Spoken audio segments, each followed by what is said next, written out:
Well, we've been harping on the beloved Ottawa Red Blacks for quite a while now, but they are far from the only franchise and entity within the CFL that is in need of a little TLC. So just even broadening the scope a little bit here.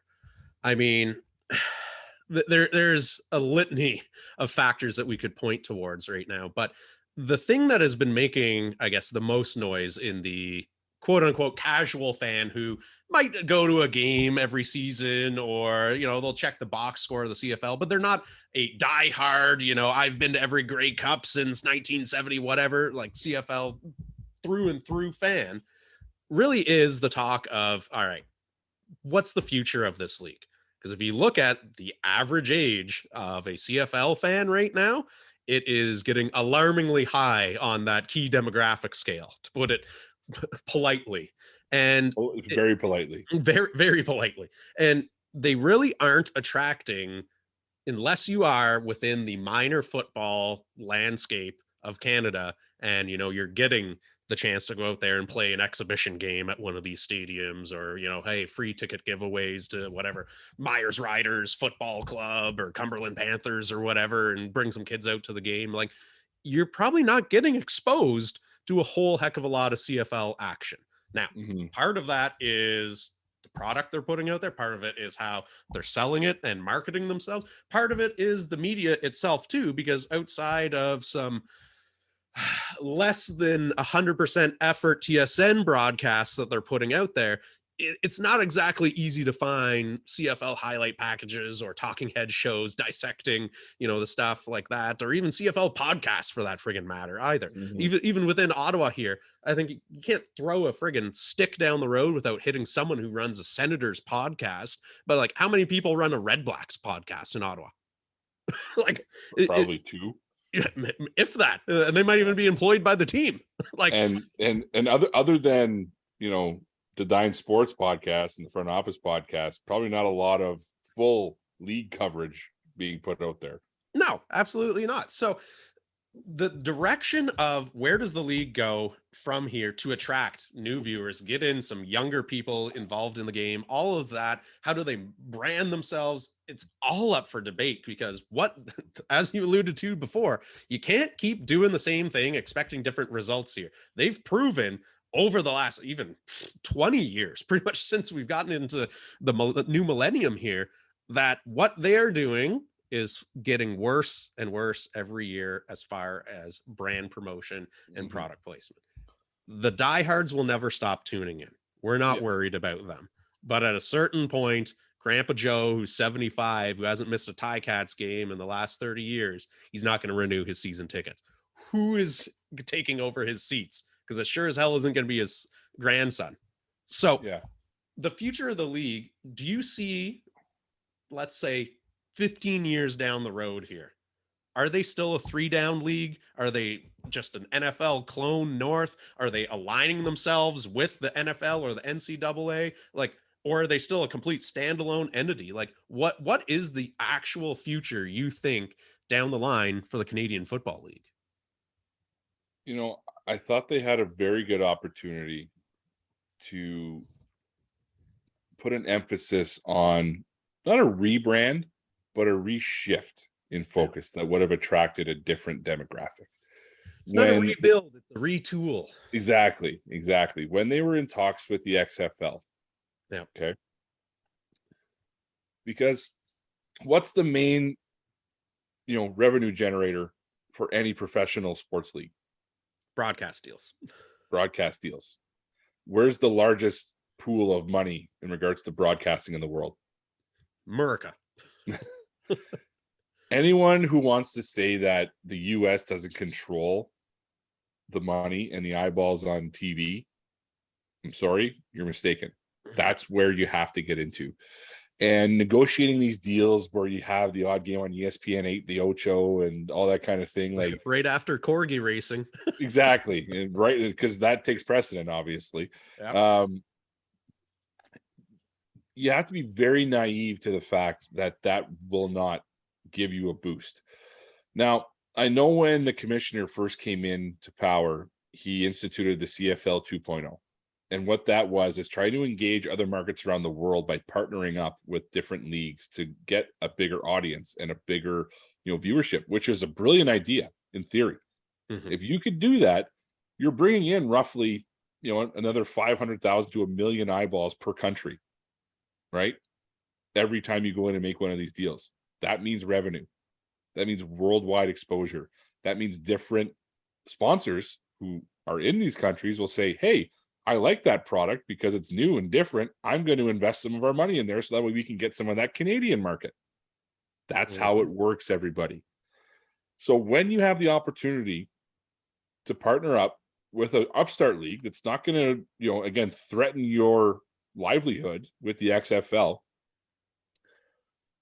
why would you not want to explore that as deep as possible? Because they can say whatever they want. I know for a fact they did not explore that deeply at all. No. They Pretty had sure we even put out a tweet or something last year or whenever it was when the height of these talks were going on, where just Dwayne The Rock Johnson alone has something like 2 times more Instagram followers than every CFL franchise put together. Yeah. Like this is the type of exposure we're talking about here, people, where when he posts something, if he was putting a picture of him wearing a CFL jersey out there, that is getting eyeballs on your product way more than a concentrated effort from every one of your freaking franchises in the league putting out there some sort of unified version. And not just that, look at all the brands that come with that. Yeah. Terramana would be the official tequila of the CFL. You go everywhere, you have a little tiki hut set up where you serve tequila. And people go to games Terramana just for tailgate that. parties. It brands Terramana itself. tailgate parties. It writes itself. You've got the Zoa energy drink. That's the official energy drink. It's very simple to do if you do it the right way. Now, what I had actually proposed when I was, working with a specific team in the CFL was, this is before the talks had even begun. When that happened, I said, we should be engaging with the XFL. The way that we should do it is not have them play in our league and us play in their league, but you also just have the partnership where you each play your own individual league. So the CFL still does their full season. They have the Grey Cup, everything's good.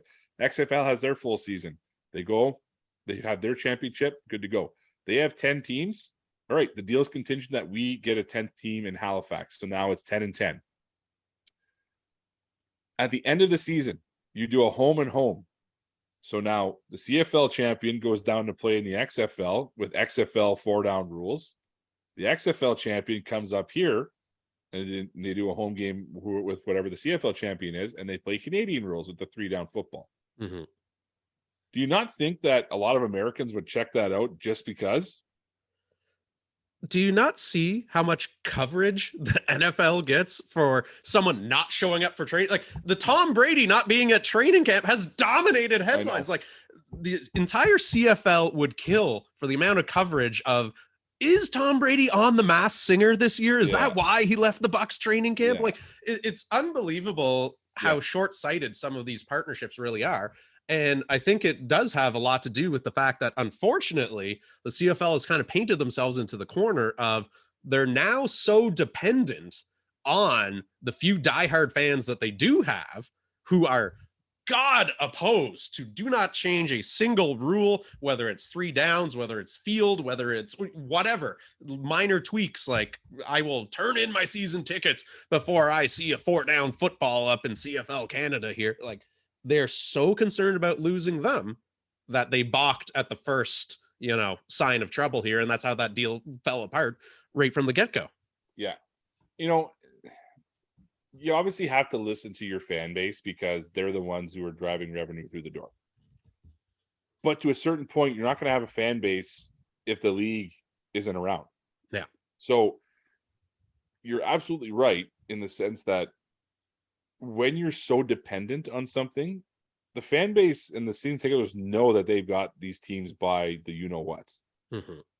Because if they don't show up to games, look what happened with COVID. Yeah. The CFL is one of only a handful of leagues that didn't operate. Yeah. Because they couldn't financially. Yeah. So when you have that situation, I think there has to be a town hall in every CFL city and just say, this is what the plan is going to be. We want to put it on your radar as our loyal season ticket holders and let you know that this is for the good of the future of the league that you love so much. Yeah. We don't want to make wholesale changes to the way that things operate, but the way that things are going, we have to do it this way, because with this is how much, income gets pumped into the league. Yeah. Right. Because openness and honesty, best policy. Honestly, like, when you pull the curtain back and let fans in to see the things that go on behind the scenes, like Hard Knocks and things like that open up, people love that. Mm-hmm. They love access to things that they would not be privy to originally. So when you include them in those types of decisions, guess what? They're going to be okay with it. They might come out and grumble for the first week or two, but guess what? When they're showing up, hey, brand of football hasn't really changed that much, but look at all those extra cameras that are here. Look at all those sponsors that are there. Like, that's a better atmosphere. Mm-hmm. Right? And you can't also just sit there and tell me too that, you know what, for every keyboard warrior that's out there saying, oh, I'll cancel my season tickets tomorrow if this were to happen, maybe 20% of them actually follow through on that action. And guess what?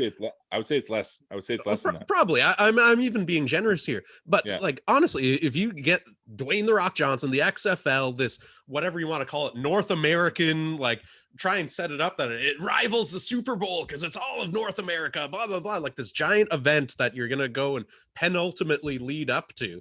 I can guarantee you way more new eyeballs are going to be coming in, tuning into that product, whether it's streaming services, whether it's showing up at the gates, whether it's buying merchandise, then tenfold more than would ever lose by going through with this. It's just the short-sightedness of, hey, we're just coming out of a pandemic. We've painted ourselves into a corner, and this is the way we've always done it for over a century. So why would we change anything? Yeah. Right. It's the most toxic sentence in all of business, is this is the way we've always done it. Again, that will literally kill an organization with that mentality. I hate that sentence more than anything. So here's an idea for the partnerships department with the CFL. How many Kyle Kirkwood? How many streaming services do you think bid on the rights to broadcast NFL games this year? How many bid, or who put in realistic bids? Because I'm sure there's quite a few of those little startups there that threw out a couple $1 million bids. But that's what I'm saying, though. How many bid? All of them? Yeah, I was gonna say anyone who's got a checkbook. Yeah. Who got the rights? The deepest pocketed ones? Nobody. Nobody got the rights, because the NFL decided, well, let's just do this ourselves, where we pay ourselves money when it comes to that. So guess what these streaming services are looking at doing? Putting any type of content on their service as possible. How do you think ESPN started? How do you think Fox Sports covering volleyball of all sports, wasn't it? ESPN? Yeah. ESPN started in the 80s by covering UConn women's volleyball. That's the University of Connecticut, not the actual UConn Yellowknife women's volleyball. Yes, University of those Connecticut, that are listening right now. Yeah, University of Connecticut. That's how ESPN started, and look at what they are today. Yeah. So you would be foolish not to reach out to any of these independent broadcasters to say, we will give you exclusive rights to everything that we do, but we want a 10-year agreement, and it's guaranteed money from you from this point to this point. And what does that do? It puts an influx of cash in the pockets of every owner to run the operating costs of each franchise, so they're not reliant on ticket sales as much. Yeah. Like, it drives me nuts. It literally drives me nuts. Even smaller moves, because it would be fantastic if the CFL head office could just phone up Disney and be like, hey, put on a ABC and ESPN Plus a couple of our games every year. And they probably would, in all honesty, because they're so desperate for content these days. But what is just such a smaller, simpler thing that would be free for them to implement, that would blow their minds, is literally, the approach of let's take some of the few micro blogs or influencers or whatever you have that are actually going out of their way to cover this, like Three Down Nation and, some of these people who have engaged audiences. And instead of when we are, YouTube live streaming, doing kind of like the Gronk cast or the Manning cast or whatever it is, oh, well, it got flagged and it got taken down for copyright issues and da da da da. Who cares? Why don't you let them? It's not money out of your pocket for them to do this. It's YouTube and all the ads and the algorithm that they got to pay. So let Google go ahead and fund these things. But the amount of eyeballs that would be tuning in to listen to some of these guys, that the podcasters, the bloggers, the whatnot, they would rather listen to them than some of the schmucks that they trot out on TSN on some of these nights. Because honest to God, meet people where they live. People live on computers. They don't sit down for cable packages on a Friday night to watch CFL football, right? Like, they're on their smartphones, they're on their tablets, they're on their this, their that. Guess what? Even if you don't get a direct cent from it, the indirect benefits of doing something simple like that will get more people to show up to games. We'll get more people to buy merchandise. We'll get people to do all of these things, because guess what? When people are talking about your product, they're going to want to show up and do it in person. And what a lot of these blogs and all that will do is they'll even organize events like, hey, let's show up to the Saskatchewan Roughriders home opener and we'll do a fan interactive meet and greet. And all of a sudden 500 tickets got bought overnight that you never would have sold otherwise. Yeah. And you didn't put an ounce of effort or cents or marketing budget or whatever into it. You just let other people run it, and your product is growing and getting a whole new audience that you wouldn't have had access to. Yeah, I mean, and that's an even simpler approach. But I mean, at the end of the day, why are you paying people to make decisions for the future of the league who obviously don't care or don't know how to do it? Like, that's the issue that I have, is that you got people in charge who seem like, whatever, everything will just kind of operate the way that it is, because they live in a day by day mentality. And you feels like they're stuck in 1990. They're in the 90s of the league, where this internet thing, don't know if it's really going to take off or not. Like, they're just so far behind on things that something like a simulcast or something like that is you might as well be talking Greek to them at this point. Well, it's that, and like, even going back to the US talk, they're so stuck in that time where they tried to expand to the US back in the 90s. Yeah. And that it didn't work. Like, that's 25 years ago. Yeah. It's 27 years ago. Get over it. Yeah. It's a different world we live in now. The CFL was profitable back then. It's not profitable anymore. So you need to be able to understand that and change things before the league is no more. And this is over 100 years of history that just gets wiped down the tube. Yeah. So the penultimate question that we've been building to here, which we'll maybe leave on, is, under its current leadership, do you see the CFL being in a better place a couple seasons from now, or a worse place? And now it's no longer, okay, we're going to ask the commissioner to step down. It's, we're doing a full scale sweeping changes and we need to bail out just to make, rent and blah, blah, blah, blah, blah. Like, where do you see things going? Do you think this current leadership group will be able to turn it around, or is it tear it down to the studs again? Tear it down. No. Like, that's a simple answer, because it's the simplest I can get. I mean, I was a big believer initially with the vision, but it was just words. No. There was no action behind it. And obviously a pandemic coming in the middle of it doesn't help. But when you look at even the negotiations that he's had with the players, and he's a former player himself, keep in mind, it's been contentious every time, because he's not keeping them in the loop. He's not talking to them. And so I don't know if it's somebody or people in his office that are telling him to do that. But people hate Roger Goodell more than any other commissioner, but the guy keeps getting rehired and rehired and rehired because he runs the most profitable organization in the world when it comes to sports. just a license to print money down there, which is So the exact opposite of the yeah. problem that the CFL has. So the problem I think with that is you can either make friends or make money. Mm-hmm. You've tried it one way. If you want it to be what you need it to be, you probably have to look at it the other, unfortunately. But that's just the nature of the business, because if you don't want to make those hard decisions that are going to take this league to the future and beyond, then step aside and let somebody else who will, because that's what's really going to turn this thing around. And it's not just relying on the people that have been involved in the league that you trust. Obviously, that trust hasn't gotten you anywhere. Yeah. Because the league, like you were saying, is stuck in a time capsule and they refuse to get out. Well, for those that are listening who have made it thus far, let's maybe put a little bow on it this way here.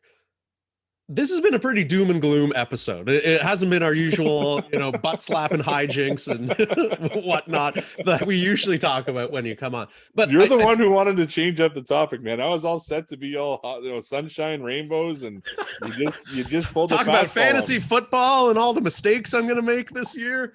But the reason I want to highlight that is these are the conversations that need to be had with this league. And the reason we're talking about it is because if those conversations don't start getting had, like you said, 100 years of history is very much on the table of just getting wiped away here. And for those who don't tune into the CFL regularly or whatnot, or have the classic... It's your fault. You're the problem. You're why we're here. But for those who might have the mentality of, whatever, it's a second-rate league or blah, blah, blah, blah, like, all you have to do is talk to anyone who's ever played in the league. Like Chad Johnson just came out on a podcast within the last 2 weeks saying how he could not believe that the same level of talent up there in the CFL is the exact same in the NFL, except for obviously some of the star players, right? Like at the opposite ends of the spectrum, you're going to see some differentiation there. But overall, right, on a 53-man roster in the NFL, a lot of those guys might be fringe players on the CFL, and right, like vice versa. Some of the CFL players could go on there and be starters. But these are the types of conversations that need to get had. And the reason we're talking about it is because we want to see the CFL succeed. We're not bringing this up because we want to, pile on this crappy Canadian product and hopefully it folds and the NFL expands into Canada and like we want to see the CFL succeed. But we have to at least admit here, and I'm really struggling to find anyone who will take the side of the CFL head office now. It's getting more and more difficult to find a devil's advocate, we'll say. But the biggest enemy of the CFL right now is the CFL. Yep. And, going back to the player thing, I 100% agree with you, because it's not because there's a lack of talent, people. Yeah. Look at the players that have come through the CFL since the 70s. And you'll be amazed at the big names that have come through here. Mm-hmm. Like, given my, circumstance when I was, playing in the league for the short time that I was, one of the best guys in the league would just so happen to be on our team in Cameron Wake. Yeah. Well, what did Cameron Wake do? He went from being a CFL Rookie of the Year, All-Star, everything in the CFL, to signing a contract down in the States, in the NFL, and then going on to become a Pro Bowler. Yeah. And an All-Pro in the NFL. Yeah. So what he was doing in Canada, he was able to do down in the NFL. So like Kyle just said, there is not a lack of talent that's playing in this league right now. There's just a lack of direction. Yeah. The sports business side, unfortunately, can't really separate the sport from business if you actually want to have a product that's going to be out there. And this is one of those cases where I think the suits in the boardroom might be needing a bit of a shakeup. So we'll leave it at that. Kyle, tell the people where they can see more of your super cheery personality and tune in and see that. Well, I mean, again, I blame this on you because you made this last minute change. So I'll leave that at that. But obviously, we are part of the Dine Sports family. Find us on the Dine's Press Box at the Front Office Podcast. Again, weekly to bi-weekly conversations. Obviously, family and work commitments fall in the way of having fun. But anyways, doing stuff like this all the time, kind of taking a deeper dive with a comedic spin into the back curtain of sports. So again, what Kyle and I just talked about, these are types of things that we discuss all the time. So if you're interested, again, support the Dines Press family and go check us out exclusively on the DinesPressBox.com. Beautiful. Could have said it better myself. And for those that are listening, be sure to check out the next episode of the Front Office Podcast. We're doing a little home and home series here. So you get to listen to myself go over there and see how much of a voice I still have left after recording one podcast, having to do a full fantasy draft with you guys over there tonight. So check that out as well, wherever podcasts are found and streamed from in your household.